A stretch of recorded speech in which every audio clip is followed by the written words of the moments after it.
Hey, welcome to this video, everybody. Doug Barry here. I appreciate you being with me as always. Going to jump right into this. There have been a lot of warnings out there coming from multiple sources about upheaval, political violence, civil unrest. We hear the words civil war being thrown around quite a bit. We've seen the cyber attacks. We've seen the problems with manipulation and abuse over pandemics. We could just go down the list. And while I don't want to be a doom and gloom, I want to be let's just call it a warning. We've got to get that warning out there. We've got to wake people up to the reality. And each of us has to wake up a little more, maybe a little bit every day, to the reality of what we're dealing with in our world right now and respond appropriately. I want to encourage you to go out to our website, click the link in the description below, and sign up for a free webinar on September 4th, brcoalition.com/November. How to prepare for November. It's a masterclass I'll be talking about and teaching 90 minutes on what we can do, should be doing with regards to being better prepared for all these different turbulent things going on in the world right now. Now, we've been doing these live videos more and trying to get these videos out more because, again, the times they're screaming at us. And I don't want to be over dramatic. It's one thing I've been doing this work for over 35 years. I've traveled around the country, all over different parts of the world. And I do not like sensationalism or being over dramatic, but there is a sense of urgency. And there's a difference between urgency and anxiety, or urgency and over dramatizing something. And we don't want to over dramatize, but we want the facts. But we also have to understand with a sense of urgency that these things are serious and they're real. Now, we did a video just last week, and you can reference the whole thing if you'd like to, but go back to the different channels that we're running this on, the Doug Barry channel or the BR Coalition channel, and you'll find several videos that we did in the last week or so regarding some of these different events, and encouraging people to sign up for the free masterclass at brcoalition.com/November. But I want to address a particular news story that came out about a week and a half or so ago from a retired Green Beret. We're going to get to this first clip and address again, as we did in the previous video, what he is saying about the times that we're in regarding war and potential attack on the U.S. homeland. Let's check out the clip now, please. Green Beret, Lieutenant Colonel Scott Mann, and our friend joins us now in studio. Colonel, thanks for being here. Thanks for having me. Just first, your reaction to Israel's preemptive strike against Hezbollah. You know, the first thing I thought about when I saw that is that we had better start paying attention here at home. You know, what happened on October 7 is not an anomaly. It's gonna hit us here at home. In fact, a lot of the veterans groups who are warning about an attack are saying that the next attack that hits the homeland is not going to be a World Trade Center type attack. It's going to be more of an October 7 style, Russian theater style attack where we live, work, and play. So I hope we're paying close attention to this. Wow, I mean, you're talking, we've let in millions and millions of people. We have no idea who we are. We're vulnerable. Yeah, we are. And ironically, the attackers that we're probably going to see do that have trained in the very NATO bases that we lived and operated in for 20 years in Afghanistan. Wow. All right. So what you see there very clearly is what's going on in the Middle East is many different veterans groups, as this retired Green Beret says. And I've heard this from people that I've talked with directly, former intelligence officers, former FBI, former military on various levels, who are all saying essentially the same thing, that many of them believe that this is coming here. Again, not doom and gloom, but what do we do? How do we get better prepared to handle something like this? U.S. is a big country, a lot of square miles in this country, 350 or so million people. So this could be something that is just unspeakable. We've got to be better prepared for that. Now, that being said, notice what's happened with the border being open. As you heard mentioned at the end of the clip, we don't even know who's in the country. So many people have come into this country. We don't even know where they all are, can't vet them all. When people say that the government is saying DHS or whoever, we vet these people that are coming into the country, you can't vet many of them. Okay? They don't have a past, they don't have a history, they don't have a record, if you will.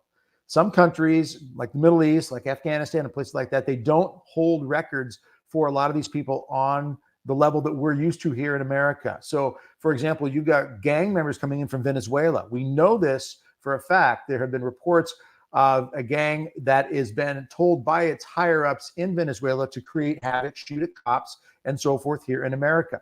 Some of these gang members have, in fact, taken over an apartment complex in Aurora, Colorado. If you are paying attention to the news, you've probably seen clips of this as of late. And while there's dispute by some politicians, mainly on the left, saying, oh, you're just hyping this up, this isn't really happening, there's actual security camera video footage of gang members walking around in the apartment complex with rifles, with pistols, basically kind of dominating and taking the place over. Now, law enforcement, according to a report I saw earlier this morning, is starting to step up and take control of that situation. They're trying to, but it's another example of where the breakdown can lead to if we're not vigilant. And all of us need to be much more vigilant. All right, this is something, though, that the Green Beret continues to talk about. I want to hit this next clip and address why they're getting this information, how they're getting this information about a potential attack on U.S. soil. Let's roll that clip. Remember that the guys and girls that picked up the phone when we abandoned Afghanistan 3 years ago and the government didn't were veterans who had worked with intelligence professionals and special operators out of Afghanistan. Well, we never hung up the phone. We paid for safe houses, medical supplies, food drops. And these individuals that we trained to collect information have continued to give us information about what's coming. And what they're telling us is there's 20 plus terror groups in Afghanistan. The son of Osama bin Laden, Hamza bin Laden, is alive and well and planning operations. He's married to Mullah Omar's daughter, Zawahiri's daughter. That's an unholy marriage right there. And Haqqani's daughter. And it's coming our way. In fact, we think they're late stage preparation right now. And we're hearing it from some very vetted sources who frankly don't trust our government to give them that information because of the way they left them. And the fact that our government is given $80 million of taxpayer money every 10 days to the Taliban, I mean, it's almost, you have to ask yourself, what planet am I on right now at this 3-year anniversary? Yeah, the 3-year anniversary he's talking about is Abbey Gate, when we had 13 U.S. troops that were killed as they were exiting Afghanistan in an unbelievably irresponsible act of the U.S. military leaving Afghanistan at the request, of course, the current administration. So at the command of the current administration, rather. Point here is the information is coming from people that are on the ground over there, just as that information is coming from other sources about other problems that we're facing in our country and could be facing on a much deeper level, especially with the election getting closer and everybody's expecting some sort of, call it a black swan event or something else out there that could shake us up to the point where, whether it's martial law that's being declared and you can't have an election, or whether you've got breakdown in the political violence. Here's a headline, of course, that has come out referencing that, of how you've got law enforcement, current and former, that are actually trying to put together some sort of strategy to deal with potential political violence at polling booths. So this headline here, you see, just as of August, a plan to address political violence before the election, before election day. Again, law enforcement, current and former, trying to put together a plan to deal with polling booth violence that may occur. Now, this is one of many headlines, many videos that are out there of people who are saying that they fully expect that there will be some sort of chaos, some sort of political violence. Okay, now, back to the key point we're trying to get at here is, what are we doing to be better prepared when it comes to these types of things that are going on? Whether it's the potential of political violence, whether it's a potential attack on our soil, whether it's these gangs, such as the Venezuelan gang that's taking over in various places, or not taking over necessarily so much as just creating chaos. These are all currently happening. These are reasons for us to be vigilant and to take steps where we can, and then trust the rest of God. I'm going to get to a couple of key things that I'm doing right now. And of course, we're going to go into much more detail on Wednesday, 7 p.m. Central Daylight Time. And the masterclass that I'll be teaching, I want you to go out to brcoalition.com/November. The link is in the description. Click that link, go out, sign up. It's free. It's a masterclass webinar. We're going to be addressing some very important things with regards to what we can and should be doing to get ready in these times that we're in. Look, as the saying goes, and it's one of my favorite quotes, is really the worst time to start digging a well is when you're thirsty. We've got to be thinking in advance what we should be doing so that we are better prepared for that. So before I get to that, though, I want you to think about another key area that we've been hit with in recent months and recent years, in fact, and that is cyber attacks. Now, I've talked to many people who are in that world, EMP Commission, you name it, and they point out we have had so many data breaches. This particular slide shows you how we've had Human Health Services data breaches from 2016 to 2023. That doesn't even include what's happened in 2024. Look at the increase, though. And look, in the blue that you see there is pointing out the ones that are unresolved, the ones that have not been solved. In other words, you have 532 cases. These are in particular cases. Sometimes you've got thousands or tens of thousands of people's personal information, healthcare information, that has now been hacked. Okay, this is all cyber hacking sort of episode. Okay, so what we've got here are cyber attacks that are ramping up. Some of you are familiar with the health United Healthcare scenario that took place. When United Healthcare was hacked back in the spring, around February or so, that would fit very much into this whole graph that you just saw. They were hit and paid a ransom of over $22 or so million to the ransomware hackers. That was one of many. Now, that went on for months, and to my knowledge, still has not been completely resolved with regards to the effect that it had on doctors, on patients, a whole variety of different areas where a cyber attack can hit. Now, we're not even addressing the news headlines in this video right now of the cyber attacks that have hit water treatment plants, or that the IT outage that took place just several weeks back from the time we're recording this and doing this live, the IT outage that affected airlines all over the world, in fact. Right? So we've got these cyber attacks. We've got these potential political unrest moments. We've got gangs that are ramping up more so in America. We've got threat of war on our soil. I know this is heavy. I'm not trying to weigh this down on anybody. We cannot bury our heads in the sand, though. We haven't even addressed other areas where we've got problems. I'm not going to get into all of them right now. Those are some of the key ones right there. There's manipulation of the food industry. There's all sorts of problems in our schools and our law enforcement and the judicial system and so forth. We've got all these different areas where we have seen corruption and breach of trust. We've got confidence issues. We've got problems in the church. We've got all sorts of things going on here. You cannot say that this is not a diabolical problem. At its root, it is a diabolical issue. And we've been warned, Our Lady of Fatima, who is always over my left shoulder in these videos and these lives, when Sister Lucia, one of the three seers of Fatima in 1917, later in her life, she was clear that we would go through an age of diabolical disorientation. So we've got a breakdown of morality, a lot of communism and socialism and Marxism type movements that have taken place over the last 100+ years in America. Check out the U.S. Grace Force podcast as of late.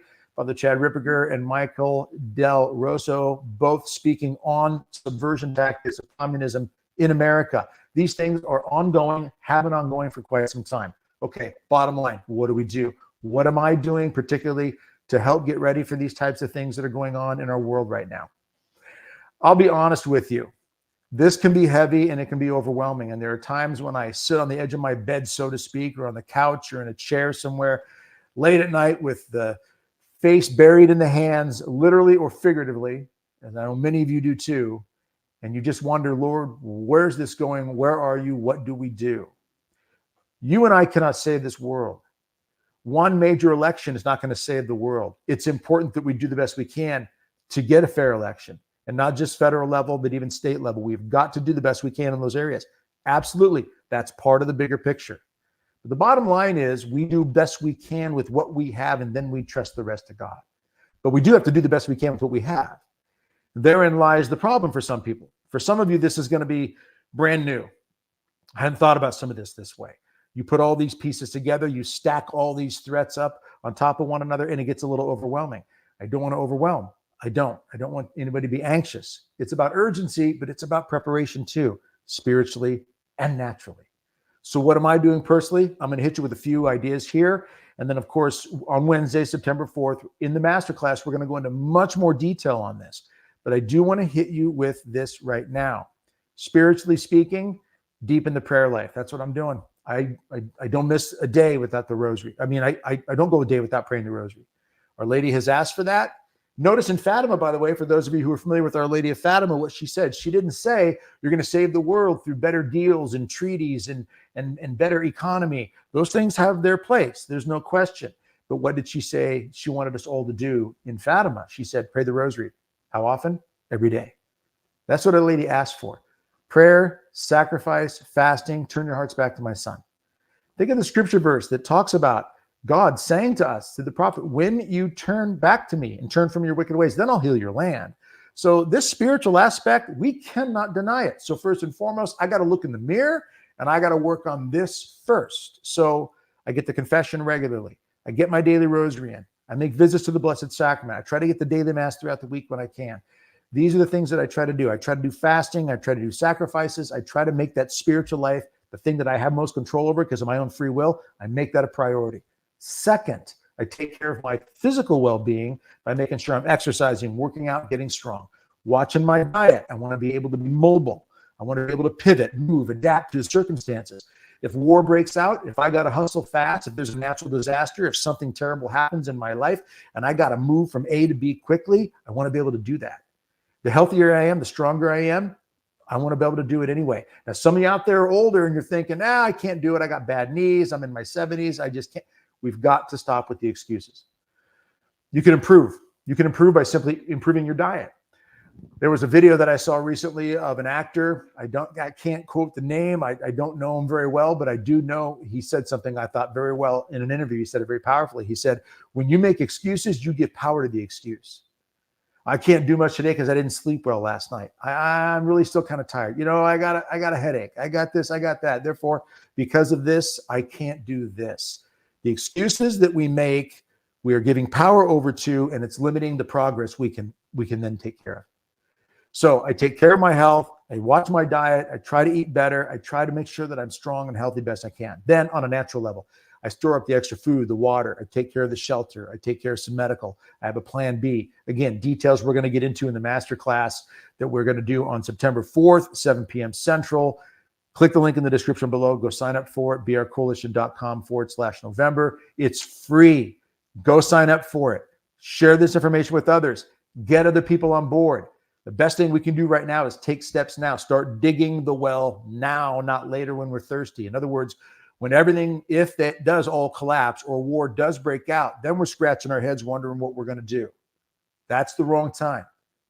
Okay, the lights are glaring at us right now. The horns are blaring at us right now. Even the retired Green Beret that you saw the clip of earlier in the full interview, he makes that clear. The dashboard is not just lit up. He says it's smoking with warnings. So again, masterclass September 4th. Go sign up for it. So naturally, I'm taking care of the health. I'm taking care of the crossing the T's, dotting the I's with food, water, shelter, and so forth. And then I'm also in my mind and in my heart, I'm dealing with these things without panic. Okay, I do the best I can in these areas and I trust the rest of God. But in doing the best I can without panic, I'm using common sense and I'm understanding this is a bigger picture. God is the one that is overseeing all of this. I know there are those that will say God's got this. God's in control. He doesn't control free will. He doesn't control what you and I decide to do or not do. He will never do that. If God was in control of everything, why are we having human trafficking and abortion and war? God doesn't want those things. He allows us to fall into that stuff. It's permissive, the permissive will of God, as theology teaches. Positive will and permissive will. Positive, God causes. Permissive, God allows. So he will allow man's free will to do what man does, which means he will allow you or me to sit back and do nothing. Then if everything hits the fan and falls apart, there we are, hungry, thirsty, can't defend, protect, can't put a tourniquet on because we never took the time to learn how to do it or even buy a tourniquet. You get my point? We have free will. We can act on these things. So let's act to the best we can. And then, of course, trust God. No anxiety, though. That's one thing Jesus is clear about. Worry gets us nowhere. But common sense, that's different. That does get us somewhere. So I'm working on the spiritual life. I'm working on the natural life with regards to personal health and so forth, and personal surroundings, food, shelter, and so forth. And I'm working on the mind and the heart with regards to trusting and not letting panic dominate me. All right, I'm going to wrap this video up with this key point. I live a 90-10% kind of prepping life. 90% of my life, I'm living.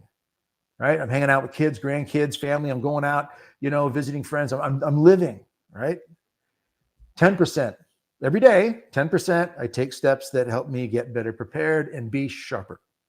So I'm doing a little training, a little preparation, a little this, a little that. Yeah, 10% of the time, give or take, 90% give or take, I'm just living life. I'm looking forward to the football season. I want to see the Packers do well.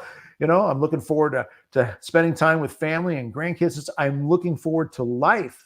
But I'm prepared as well. 90-10, no panic, no anxiety, sense of urgency, which prompts me and motivates me to take these steps to be better prepared and trained up. All right, I'm going to wrap it up there and just encourage you to look at your life, take an inventory, take the right steps, get better prepared. Go out to brcoalition.com/November. Sign up for that free masterclass. It's in 2 days. Time this live is taking place, September 4th, 7 p.m. Central Daylight Time. Go check it out. Share this information with others.